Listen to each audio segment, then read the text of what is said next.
It's counting down. I'm going to sneeze. I'm going to...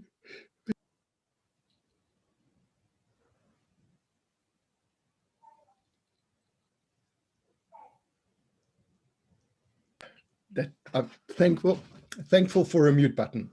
Sneezing on the microphone is not a great thing to do. Ah, lovely. Right, 10 o'clock, let's kick off. Okay, folks, my name is Kenneth. I'm your host for today. And what I'm going to be doing is taking you through a session of about 45 minutes where we'll be talking about demystifying digital, dealing with challenges in making your internet marketing work for you, making your digital marketing work for you, and basically just finding ways to help you get a better level of visibility out in the market. So we're not going to talk about code and fancy things. We're going to keep it really simple today. We're going to talk about digital marketing and how SEO is important. And the reason we talk about SEO is search engine optimization is probably the biggest thing in digital that is overlooked, that people don't pay attention to, largely because it's all about language. And if you get online, if you think about the way you operate, when you go to Google, if you have a question, you type in a word or a phrase, and that is where you start. And if your language matches, it works.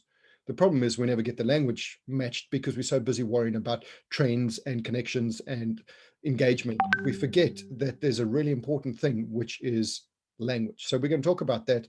We're going to talk about what Google actually does.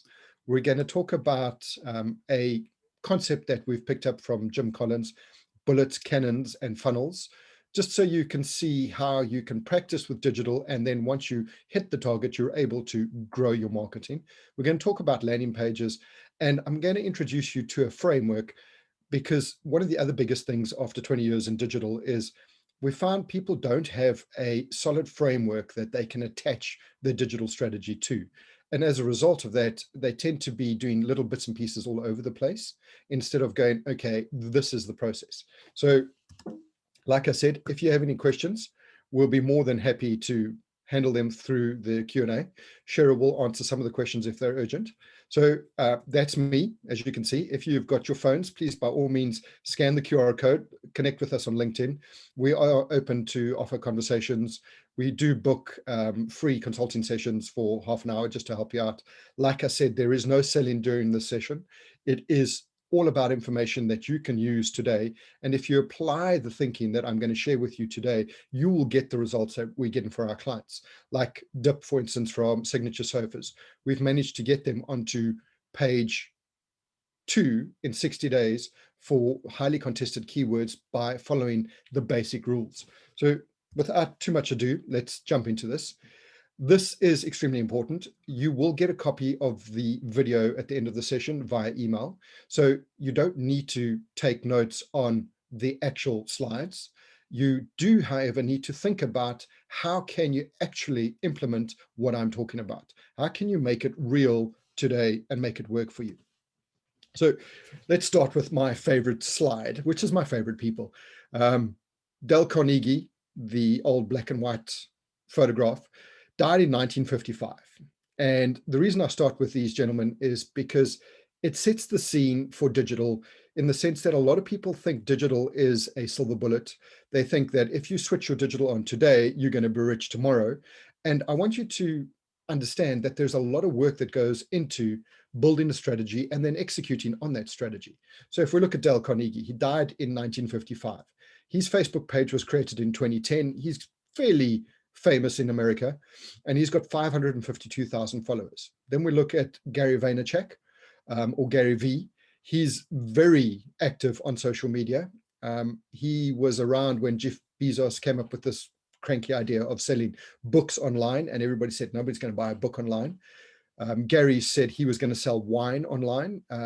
He was in sessions where Jeff would stand up and talk about this stuff, and people laughed at it, but well, we can see who's laughing now. So if we look at Gary, he created his Facebook page in 2009. He has been actively on social media, looking to engage with people, talking to people. And the reason I bring him up is he's got a really nice example where people say to him, I'm working on social media. I'm posting on Instagram. I'm posting on Facebook. I'm working on LinkedIn, and nobody's talking to me. And he's the first one to turn around and say, if you go back to my posts in 2009, you'll see I was lucky if I got 1 like. So consistently doing this helped him build a following of 3.2 million followers. Then we have The Rock. Yeah, he needs no introduction. He's got 57 million followers. We'll move on quickly. Then we have Tony Robbins, same thing. 2009, 10 years later, he's got 3.7 million followers. So it happens if you consistently engage. But for you to consistently engage, you need to understand the language that your audience is using. You need to understand that everything that you do online is about your audience. What do your audience need? What do your prospects need? Not about what you're selling. One of the cardinal rules which I see get broken every single day on social media is you do not sell on social media. You build an audience on social media. So I'm going to play a quick little video. It's about jargon, and this is the reason why we will avoid using jargon. I will use acronyms, but I will explain them before I go into them. So let's enjoy this video. I have a really serious question for you. Are you a unique visitor? Well, my mom says I'm really special. Unique visitor of where? I'm not a visitor, so no. How many data layers are you wearing? Oh, probably 8. 8? Yeah. Wow, I don't know how to personalize that. Are we in real time? Yes. How about now? Still real. When is the right time for the real time? Right now. What does SEM stand for? Are these like 50 Shades of Grey terms? Southern energy market. Sexy, exotic, me. Can I get a 360-degree view of you? Do you prefer first-party or third-party cookies? More prone for a first-party cookie. First party. That one tastes like a Keebler. Do these have nuts? No. Can you tell me how to get to the Internet of Things? Is this an app? Like in a car? Wow.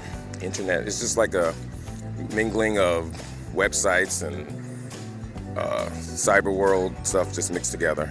Have you ever had data leakage? Don't go in there. There's data leakage. Well, there's this one time when I was 13. Kids, don't go in the water today. There's data leakage. Would you prefer big data or small data? Small data. Go big. Big data person. Small data. I'm a platinum man. So size doesn't matter? Can you call me big data? All right, big data. So that's the point of digital that we're trying to avoid. SEM, search engine marketing, SEO, search engine optimization, big data, little data, personalization, cookies, first-party cookies, third-party cookies. There are a lot of acronyms floating around. They don't help you find your way in the digital world. What will help you is a framework that you can attach your efforts to. And the framework I've got up in front of you is something that we work with a company called Smart Insights that they developed. And it's probably the best framework I've come across, which is why I work with it when I work with my clients. It's really simple. The acronym is RACE: reach, act, convert, engage. So before we do anything on digital, we have something called plan. A lot of people don't have a plan. They don't know what their objective is. They don't know what they're trying to achieve. All they know is they need more sales or they need more business, but they don't know exactly where to go, where to start, where's the entry point, so to speak, in this whole digital ecosystem that we're talking about. So as we go through today, you will see a space form where you will be able to put together a plan, where you will be able to create actionable items that you can apply to your social media, to your email marketing, to your website. We'll even give you tips on how to check where the right things are, where the wrong things are, so you can apply a plan, get a clearly defined objective, and then apply the RACE process. And when we talk about the RACE process, I'm just going to spend a couple of minutes going through this. The first thing is reach. If you think about it, it doesn't matter how amazing your product is, but if there is nobody for you to talk to, i.e., if you have no audience, your product will be the best kept secret in the world. So anything you do, whether it's an email, a tweet, a Instagram post, you should always be asking yourself this one very simple question. How is this going to build my audience? Is it going to build my audience? If it's not going to build my audience, then why am I doing it? So don't go and put a post of sushi just because it's pretty sushi if it's not going to engage your audience, if you're not going to get them to share and like. So everything you do, it's all about how do you build that audience to grow the audience? Because obviously, if you've got a great product and you've got 10,000 people in front of you, you can sell it. But if you've got a great product and you've got nobody in front of you, it's going to be really difficult to sell it. So think about that. Whenever you do something online, what is the purpose? Are you building audience or aren't you? And then once you've answered that question, the next question is there some sort of an action that you can get them to take to engage with you? Are they being asked to share? Are they being asked a question like their earliest memory of Chick-fil-A was, what do they think of this? Or are you simply saying, hey, pretty picture? So now when you do something, always apply RACE, reach, act, then the conversion. What is the conversion? Is the conversion in this case a share, or is the conversion a name and an email address, which we'll go into further, or is it book a meeting with you? Again, are you building the reach? Is there a clear call to action? Is there something that you can help them to convert with and then engage? So are they going to have a conversation with you? Are they going to like what you've offered? And are they going to share that with others? So as we go through the session now, you will see how we will unpack that and it'll grow. And I want you to apply that thinking. So every time you're doing something on digital, every time you're doing that anywhere, actually, how are you applying the reach, act, convert, engage principle? RACE, really, really simple. So when we look at digital, one of the things that people kind of miss is it's not a single piece that you can focus on. Digital requires an integrated approach. You need to be looking at it, all the elements, so that you can ensure that you talk to all the people in the right places. And when you look about the flower that I'm showing you, you've got something called integrated planning, always on campaigns. You've got content marketing. Content marketing is information that is really engaging, that people want to share with you, that people want to share with other people. Then we have SEO. SEO is search engine optimization. And I hear often, it's actually sad how often I hear this, that people go, we don't need SEO because SEO is just, it's not something that works. The fact that you don't understand SEO doesn't mean it doesn't work. Google has been around for a long time, but SEO, funnily enough, has been around since 1994, which is pre-Google. Yes, there was a world before Google. There was a thing called Netscape. For the older people in our session today, you'll know about those. Yeah, everybody, even my children go, there was stuff before Google. Yes. So SEO will exist as long as the search engine has a search engine results page where you type in a query and the results come back to you. For those of you who don't do SEO, who don't want to spend the time and effort, there's the shortcut. That's called paid media. The problem with paid media is done outside of SEO, it becomes expensive. When you do it, you end up doing SEO anyway, and I'm going to show you why. Then we talk about social media marketing. A lot of people look at social media marketing and going, it's Facebook, I can sell on Facebook. But they miss the point of social media. Social media is amplification. Once you've got the content, you want to share that content on social media so you amplify the visibility, hence building your reach. Email marketing, same thing.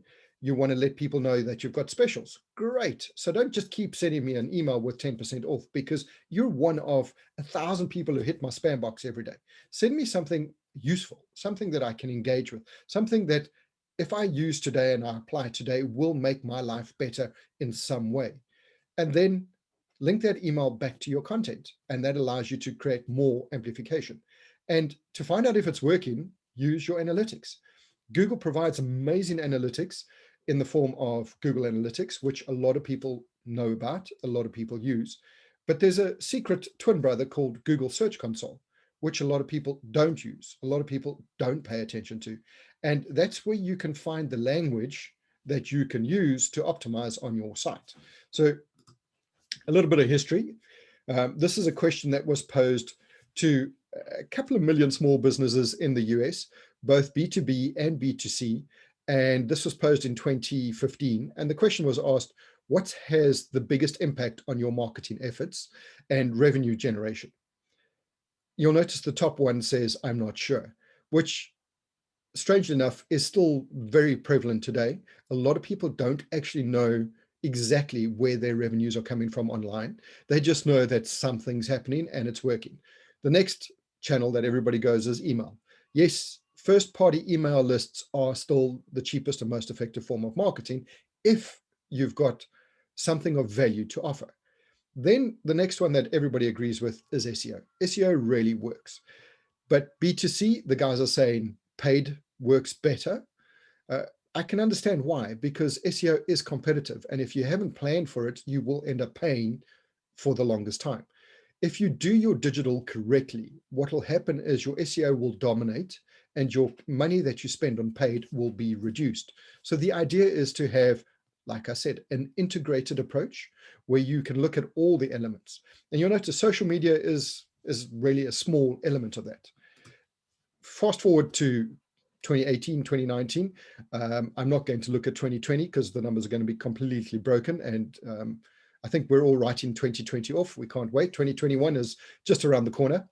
But again, excuse me, questions posed through Adobe and Digital Donut, email, first-party lists, organic SEO. You'll notice LinkedIn has stepped out of social media because it's a business directory. It's not so much a social media environment. Then paid search, then social media. So for digital to work, you need an integrated approach. You can see by the graphs what I've spoken about. It's really important that you attend to all the elements. But the question is, which element do you attend to first? And I start with SEO. I treat SEO as the cornerstone of any digital strategy because we talk to each other, we communicate, and we use words. If we're using words, then it becomes a lot easier to understand how the rest fits together. So what I've got up here is a page of what a perfectly optimized on-site SEO web page would look like. These are the elements that are behind the scenes that Google uses. And if you think about chocolate donuts, which I think about a lot, Krispy Kreme, one of my favorite donuts. So that's why I use chocolate donuts as my sample. So please forgive me. If you want to find a really good recipe for chocolate donuts, you would go to Google and you would type in chocolate donuts. So the first thing Google's going to do is it's going to look at the title. And it's going to look to see if the word that I've typed in matches that title. If it does, then it's going to be great. This page or the title of this book matches what you're searching for. So let's narrow the list down. Then it's going to look at the basic rules. Are you making your page available to be trawled by spiders? Is your content unique? So if you've just taken somebody else's recipe, relabeled it as chocolate donuts and popped it on your web page, Google's not going to pay attention to you, okay? So if we look at the screen, you'll see your title and meta elements. Those are the key things that Google will look at. The title is what they look to match your text with. I have had numerous occasions where people have ranked absolutely nowhere, and simply by making a simple change to their title, I've put them into the top 10 pages. Once you're there, it's a battle you can fight because you can see the progress. But if you're in not even in the top 100 pages, how are you going to even compete?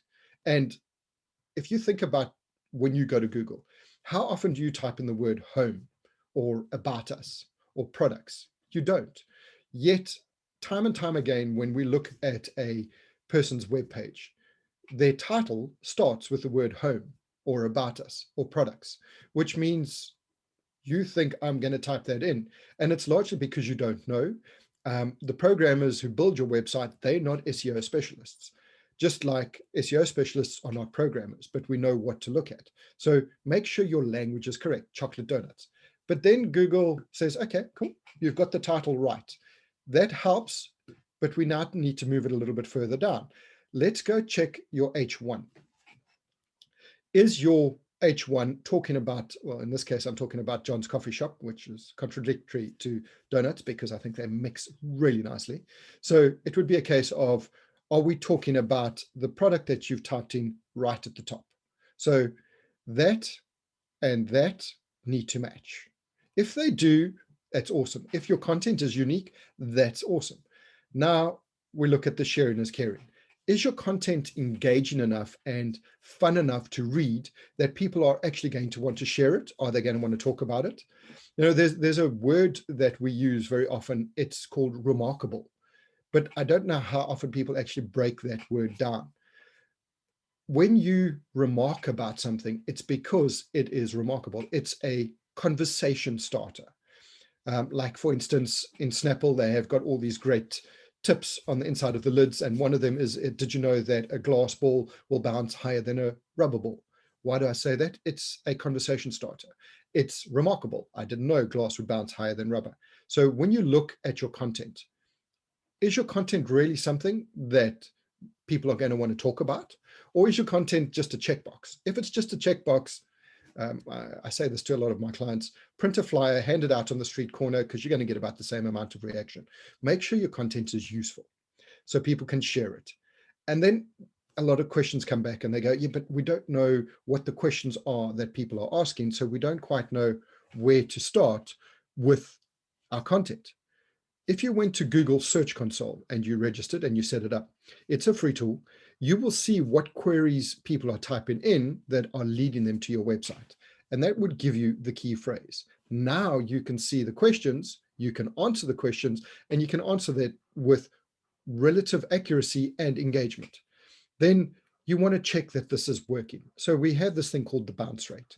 And everybody looks at my bounce rate and they go, oh, my bounce rate's 78% or it's 65%. What is the right bounce rate?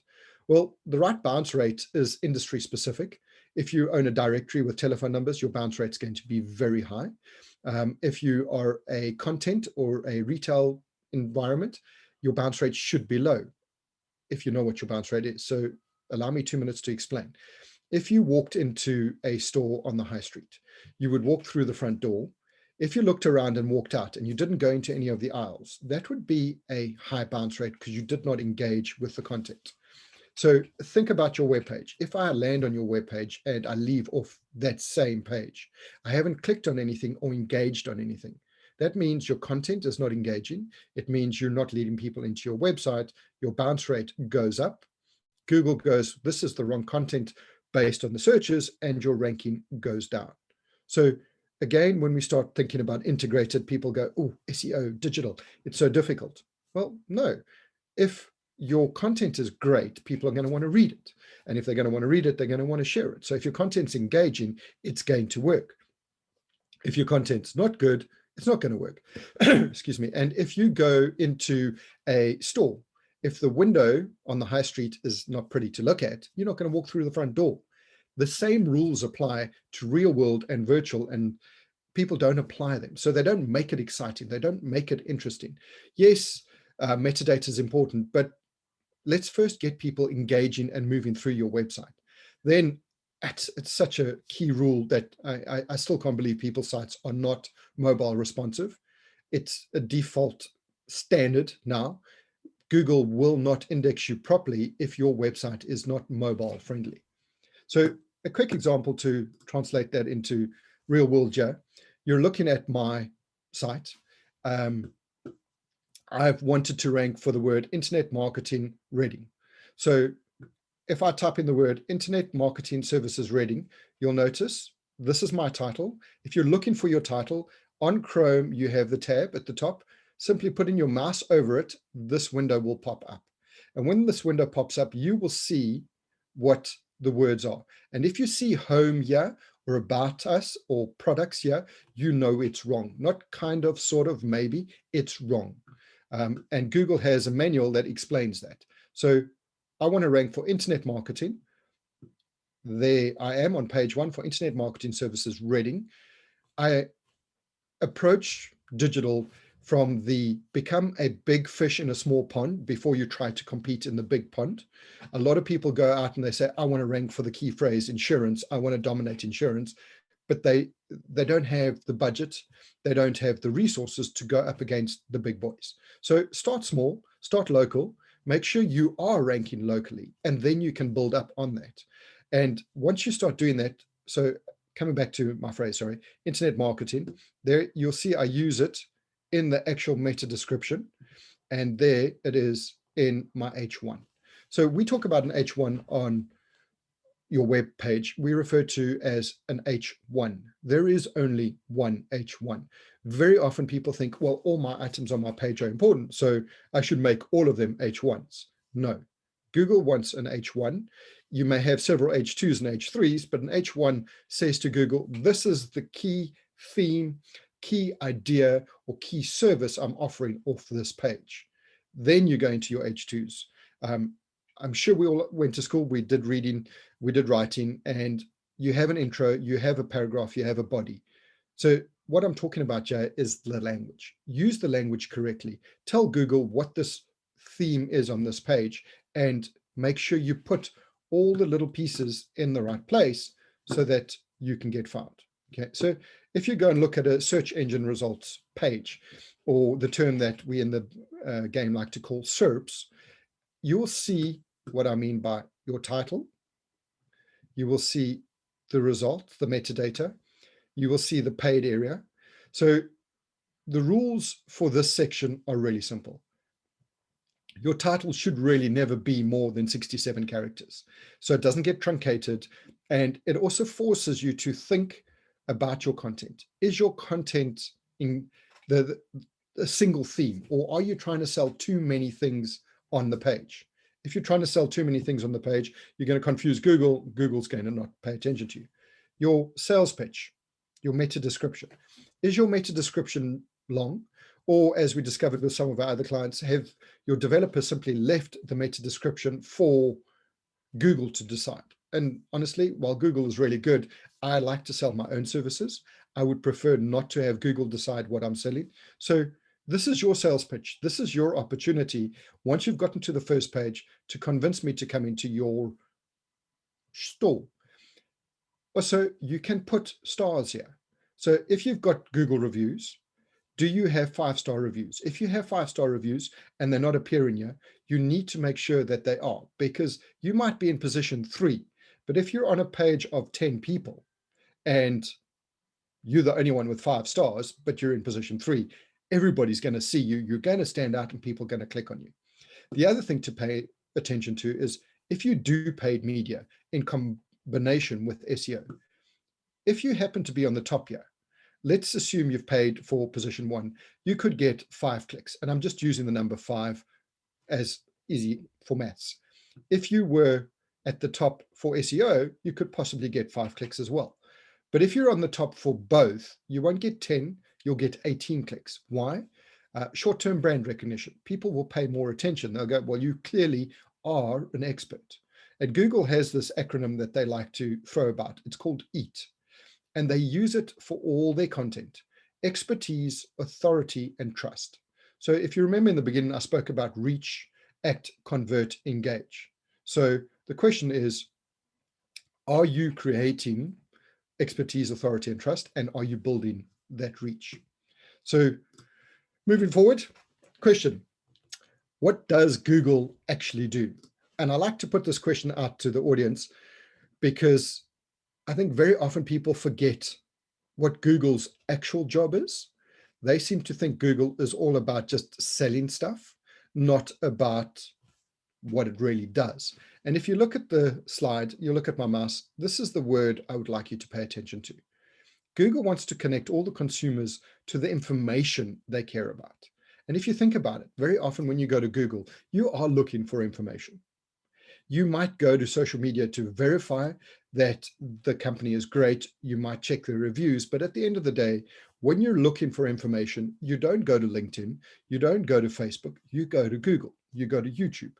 And that's what Google is all about. It's about providing information that will allow you to learn, to do things. And Google have been kind enough, as they always are. They like to give us a lot of data. They have broken down our customer journey. The sales cycle is no longer linear. And what I mean by that is it's no longer a case of, if you get me in on the homepage, you move me through all the steps, I will then check out. I now have what they refer to as micro moments. My engagement is bitsy. So I'll see you a bit on my Facebook, I'll see you a bit on my Instagram, I'll see you a bit on my LinkedIn. And when I'm ready to engage, I'm going to go to Google and type in a search. And if you remember our original video, we spoke about cookies. So if you have cookies, you can record that. If you don't have cookies, you won't be able to record that. So you won't be part of the micro moments battleground, okay? And then we talk about our phones, those terrible children that when they beep, we pay attention. When they do something, we pay attention. We check our phone within 15 minutes of waking up, according to Google. Some of us check our phone 150 times a day.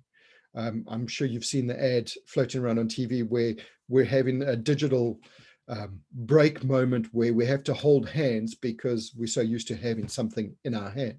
So it's important that we understand there are moments, and these micro moments are very important that you pay attention to. And out of them, Google has distilled 4 key moments. The first one that I'm going to talk about is the I want to know moment. And if you're selling something and you have a pipeline or a funnel, this is probably the most valuable point in your funnel. If you get people in the I want to know moment, this is where you're able to build trust, you're able to build relationship, you're able to build brand affinity, because I want to know. And if you've answered that question, the odds are I will come back to you because you've given me the information. A lot of research has been done right now where people are moving from brands and brand loyalty to products and services that engage with them. So they're trying out brands that they've never used before because we've gone into a really serious digital transformation phase. And we are now looking at what talks to us, what engages with us, what teaches us. I want to go, I want to do, I want to buy. Those are all very important moments because the intention about what we want to do tells you what you should be providing as far as content goes. And again, Google's kind. They offer us questions. So I'm going to read through the headlines. I'm not actually going to go into the questions, but what do your consumers want to learn about your product, service? Are you offering information? Are you offering insights? Or are you simply saying, buy this now, 20% off, buy this now, 10% off? Because you're going to find that you have a problem with other people who are offering that information. And then, do your consumers want to visit your business, or are they happy to do the business online? What are the consumers that you have doing with your product or your service? Do you run surveys? And this is where social media is really great. You can engage them by saying, what are you using our product for? Give us some wacky ideas that we didn't know you could do with our services. And yes, it's not applicable to everybody, but the thinking is find different ways to engage, applying the race concept. Where are the consumers buying your product? You may be selling your services online, but you're finding that they prefer to come in store, or you may be really doing a lot of store promotions, but they end up doing the transaction online. Are you aware of that? Are you tracking that? Sorry, let me just make sure we're on the right slide. And then what are the actions that you want people to take? Sound familiar? Race, reach, act, convert, engage. So what is the key action you want them to take on your site? What are the functions in the space that you want them to engage with? So are they on mobile? Are they on a tablet? If they're on mobile, are they looking for a telephone number? Is your telephone number hidden behind 6 layers of encryption and 300 forms, which is terrible because when I'm on my phone and I need to get directions to a meeting and I have to, it's painful. And I'm sure you can all relate to that. How long does your page take to load? And how many of you have used these insights to see? And this is not rocket science. Again, it's just, if you walked on the high street and you looked at the stores, are the windows engaging? Is your front page engaging? When you walk through the front door, are the people friendly and helpful? Or are they, there's an electric store that I don't like going to because the people tend to hide when you walk through the front door because they don't want you to ask them questions. Is that how you've got your information on your website? And then with these questions, are you measuring this? Are you tracking it? Do you know how you're joining the dots? Are you looking at all the different types of conversions? Have you broken that all down? Or are you just going, I've got a website, I've got a Facebook page, I've put some things on it, it looks really great, I think maybe, I don't know, but it's fine, it's there. And there's a saying that I like to share. It's amazing how many people cannot afford to do it right the first time, but they can afford to do it several times over. And that's just generally what I found is lack of knowledge. If you don't know the right questions, you're going to believe everything everybody tells you, and you're going to spend the money in the wrong place. So use these questions. Ask yourself, am I getting this? Is this right? Is this what I want to do? And apply the RACE acronym: reach, act, convert, engage. And then tag on the question, and then what? So you've posted your Instagram sushi, and you've said, this is my favorite sushi. What is your favorite sushi? And then what? So once the conversation starts, what's your next step? And that's how you build up a process where you can see, is my customer landing on my landing page? Is my customer landing on my homepage? Is my suspect or my prospect? Who am I talking to? How am I engaging with them? What am I doing? And that leads me to our cycle that we use to apply to every single page we ever look at. Because every page has a job description. Every page has a unique purpose. So what are your requirements for that page? So your homepage, what is your contention ratio? I'm going to explain that a little bit later. What exactly do you want to achieve on this page? And is it, do I want brand awareness? Do I want to make a sale? That's fine, but whatever it is, be very clear in your defined objective of that page. Once you've done that objective, look at the language around that objective. So in the middle of my slide, you'll see there's 3 questions. I find these are really great for triggering the thinking process to getting content right. Are you famous? Odds are you're not. Are you infamous? I hope not. But if you are, that's great. I don't want to know about it. The next thing is, what do you think you sell? And that's a really easy question to answer. Everybody can go, oh, I know exactly what I sell. This is what I sell. That's great, but that's not what I'm typing into Google. The last question is probably the most important question, is what does the world think you sell? I have a chemical client who sells eco-friendly water-based degreasers. If I asked you what an eco-friendly water-based degreaser is, the odds are most people would not know. But if you owned a garage, if you were a mechanic, you would type in engine degreaser. Do you see how important the language is? If you use the wrong language that your customer is not using, you won't get found. And most digital strategies break at that point, simply because we know what we sell, and we sell our jargon, and we do it our way, and we expect the market to know exactly what it is that we sell. That's not always the case. And you are losing that section of the market if you don't use their language. Whatever widget, whatever service you're selling, odds are there is a language that is being used that you haven't dug into. Once you understand the language, then we go to Google and we actually type in those words, and we see who comes up on page 1. And I'm sure you've heard the story about the 2 men who go camping and the bear chases them. And it's not about trying to outrun the bear. It's really about trying to outrun the other guy, because once the bear gets him, well, that's fine. It's pretty harsh, I know. But Google, SEO, internet marketing, it's the same thing. It's all numbers. If you can beat the web page above you, you move one up, then you target the next one. And it's a case about just beating the next page. And if you look at who's on page 1, look at the words that they've used, look at the backlinks, look how often that key phrase is used, look at the structure of their title, look at the structure of their content. And if you're competing, you could probably do it better. And if you can do it better, then do it better. And you'll see I've analyzed the competition and apply the SEO. Then Google asks you to submit a sitemap to Google Search Console. So obviously, if you've got Google Search Console, you would have submitted your sitemap. Odds are, if you haven't, you probably haven't, and that's why you're battling to rank. Google gives us all the tools with all the data. They're updating Google Analytics now to give us more data, more artificial intelligence-driven data, just so we can make more sense of what we're seeing. Then, and only then, once we've done all of that, do we talk about shareable content?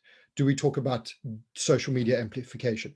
Do we talk about getting it out there so that everybody can talk about your product, create backlinks? when we talk about backlinks, they are very important in the SEO world. It's word of mouth. A lot of people get business through word of mouth referrals, and Google have built their algorithm with a large amount of weighting on the fact of what other people think about you. They look at your social media, they look at your Facebook, they look at what people are talking about you on reviews, on Trustpilot, and if those are good, it has a positive impact. If those are negative, it will have a negative impact, but not as much as a negative review. So backlinks are really important, which is why if your content's not engaging, if people don't like what they're reading, they're not going to share it. And that already tells you you've got a problem.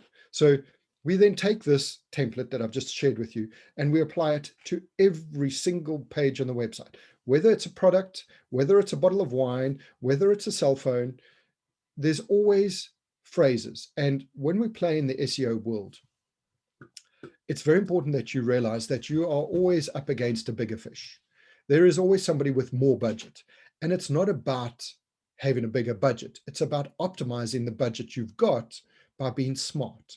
And if you do the research correctly, you can find that phrases that are used are not always what your big guys target. And you can use what we call long tail phrases. This is where I type in a more complete question on Google. That helps you to get to the top of page one. It helps you get traffic, not a lot of traffic, but it gets you results. It gets you data that you can work with. And also with that insight, you know then what questions people are asking. You can then go to LinkedIn, you can go to Facebook, and you can pose those questions through polls, through images, through videos. You can put all of that information on your social media. So do you see how, if you use SEO correctly, it ties the whole digital landscape together? And if you look at Google's mission, it's to organize the world's information and make it universally accessible. Everybody has information, whether you're selling a food masher, recipes on how to make the best combination for coffee, or whether you're selling a complex ICT solution that uses a combination of cloud hosting and SIP trunk calls, it doesn't matter. Everybody starts their research phase of buying by asking Google how, where, and are you providing that information? If you're not, don't worry about it, because somebody else is, and that somebody else is getting the traffic, and that somebody else is getting the bulk of the traffic. So remember this. I want to know moments is probably the key point in your funnel, but those are phrases that I use when I want to know. There are particular phrases when I want to go and when I want to do. And I want to do doesn't mean I want to go out and party just. It might mean I want to replace the toner on my printer. I want to fix my hard drive. I want to build a pom-pom for my daughter, which I used YouTube for because I forgot how to build pom-poms. That's how long ago I built pom-poms. Sorry, just giving away my age again. And then I want to buy moments. Everybody wants to compete in the I want to buy space. But you know, if we're all fighting for the same place, there's a lot less scraps. If we can find smarter ways to get there, we don't end up fighting for the table scraps. We end up getting the deals that we like, the business that we like. It becomes repeat business because we're helping people grow. We're offering value that they can take away and grow with. All of this leads to what we call landing pages. And there's a term floating around the internet called CRO. A lot of people throw it around, but they don't really understand conversion rate optimization. They tick the box, we're using CRO, or they don't. I don't know. Very often I see they have no idea because they don't understand that you need conversions before you can optimize your conversions. And to get conversions, you need traffic. So you've got to start at the beginning, which is the language. Once you've sorted the language out, people are going to hit your website. You're going to run ads, whether they be on social, whether they be on paid. And then the question is, you're going to try and figure out how to convert. And this is where landing pages are a great way to start the exercise, where you can do small little, what we refer to as A/B testing. In front of you right now is what I consider a absolutely beautiful landing page. You get there, you know exactly what it's all about. It's for document signatures. They've encapsulated the form. We're happy to share our name and email address because that's no longer private. They're not saying submit, they're saying create a free account, or join. So something of value. Over here, I can see all the details. So that's great. That also happens to be a title, which is SEO.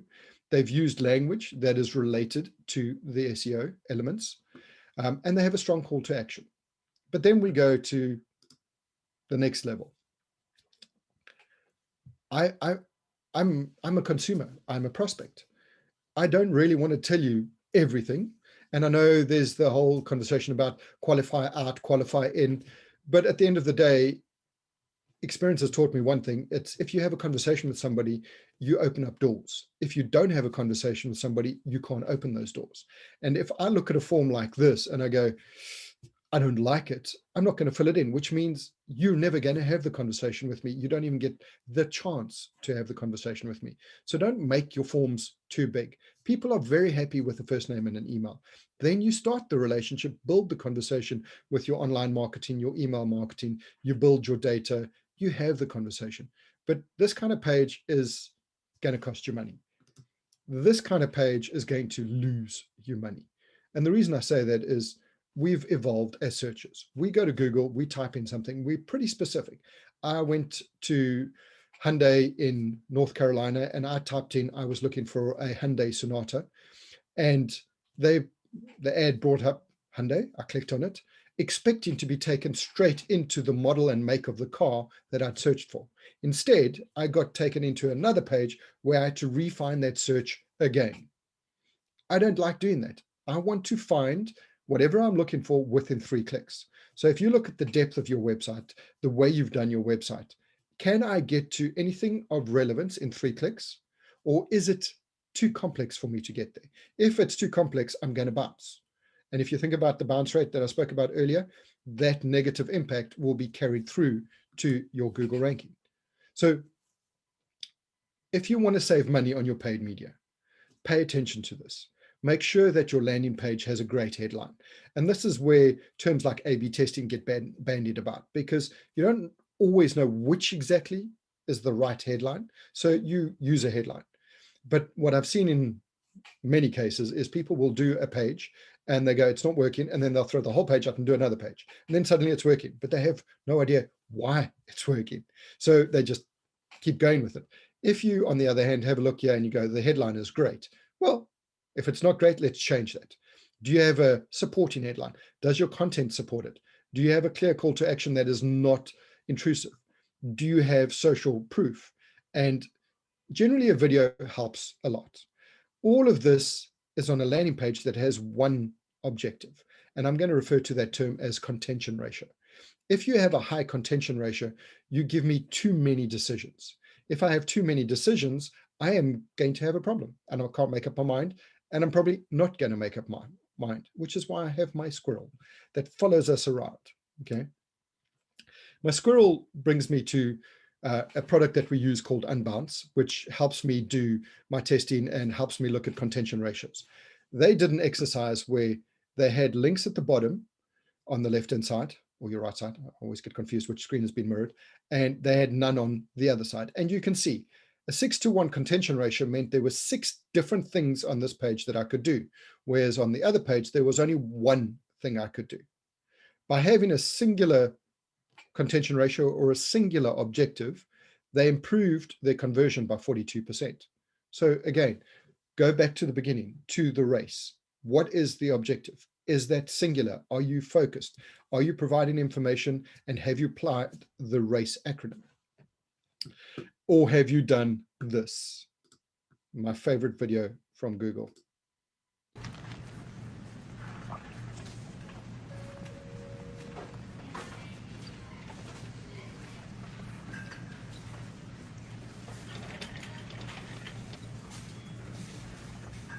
People who bought olives also bought Chardonnay. Oh, all right. 78% of people who viewed Chardonnay also bought What to Do When He's Not That Into You. Well, I'm just wanting to get some olives, so... Why not buy all 3? Oh, yeah, because I don't really need them. It'll give you a total saving of 7 pence. I think I'll still pass, actually. Just some wine, then. No, sorry. What? You didn't know. Excuse me. Excuse me, I'm not buying this wine. You sure you want to remove that item from your basket? Yes.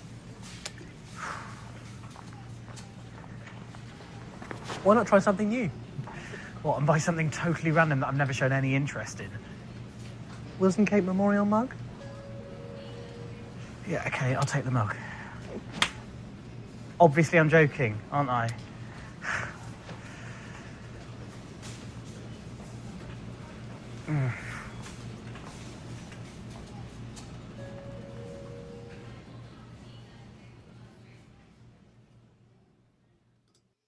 I like to play that video because it's extremely true.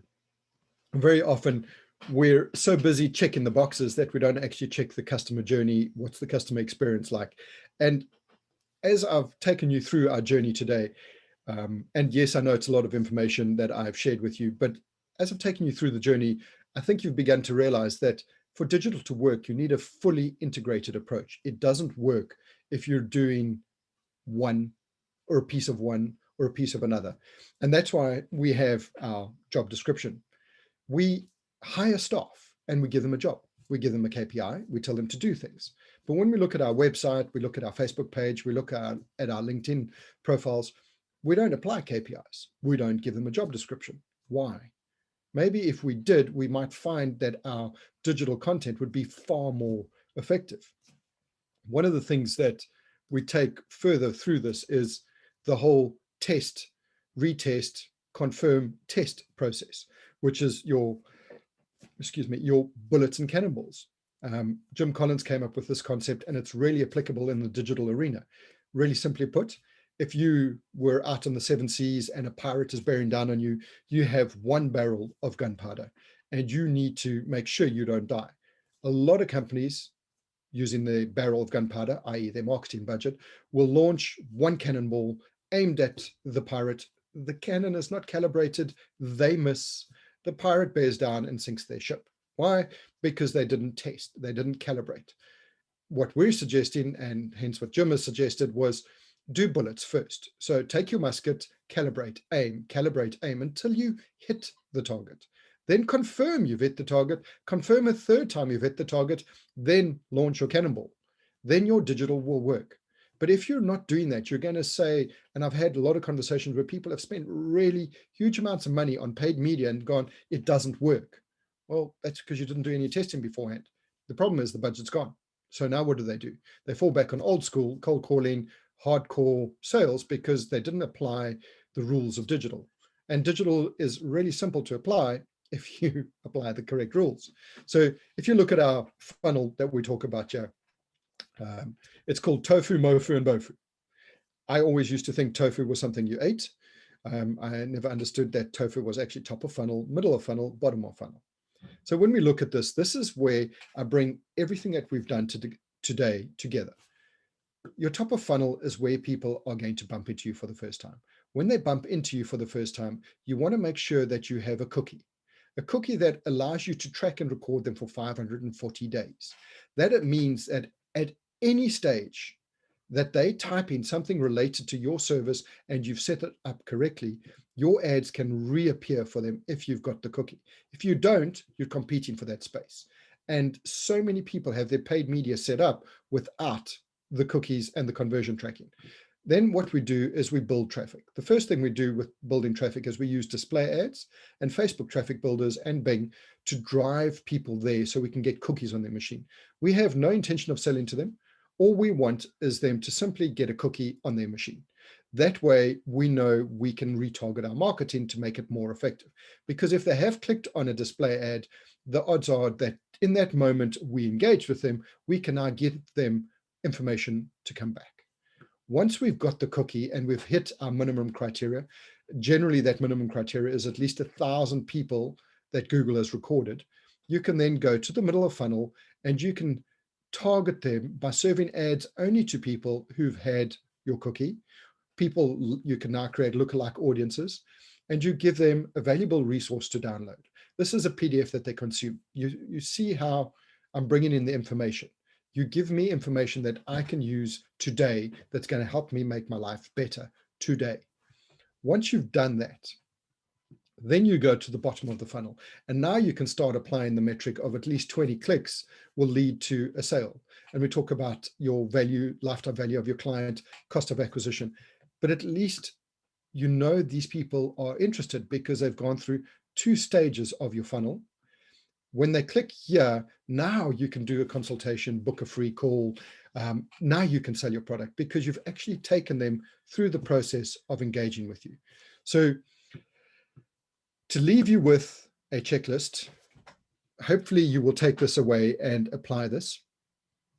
When you build in your digital presence, check that you have a detailed customer persona. Who are you talking to? How accurate is that persona? How expansive is that persona? Do you have PR outreach content, i.e. do you have elements that you can send to companies, newspapers? Are you part of Help a Reporter Out? Yes, there's a website called Help a Reporter Out. I'm saying that because it gets you free content, free publicity. All you have to do is subscribe. It doesn't cost you anything. And reporters will ask you for information. And if you can answer their questions, you will get a published article or your content published. Do you have lead magnets or valuable downloads? Do you have your LinkedIn pages in order, or are you still rocking the blue background that LinkedIn provides? Is your Facebook working? Is your Instagram working? If those are channels that you've chosen to work with, do you have paid display and paid search? Are you using your cookies? Do you have MarkTech running, i.e. do you have a newsletter that you're sending out monthly? Or are you simply going, get to my website and then leave? Do you not have a call to action that asks me for a newsletter? Do you have Google Analytics, Google Search Console, Facebook Insights, and have you checked your social selling index on LinkedIn? And are you in the top 1%? So again, yes, it's a lot. It's a lot of information, but if you want to make digital work and you want to generate the return of investment that you're expecting, and you want to do more of what you love, i.e. hang out on the beach, which is what I love doing, it would help if you've got your digital in the right place. So I want to thank you very much for your time today. As I promised, there is no sales pitch. So all I do ask is that if you would like to have a free consultation, reach out to me on LinkedIn, drop me an email, my contact details are there. Or if you'd like, I'm going to be around for another 15 minutes. And I'd be more than happy if you're okay for me to share your screen publicly, and we'll have a look at your website, we'll have a look at your digital properties, and I'll give you some insights for 15 minutes.